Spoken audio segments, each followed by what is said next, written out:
2 Samuel 22ஆம் அதிகாரம் 20ஆம் வசனம்.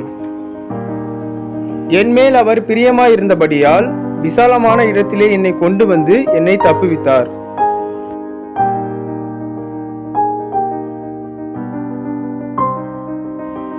2 Samuel chapter 22 verse 20.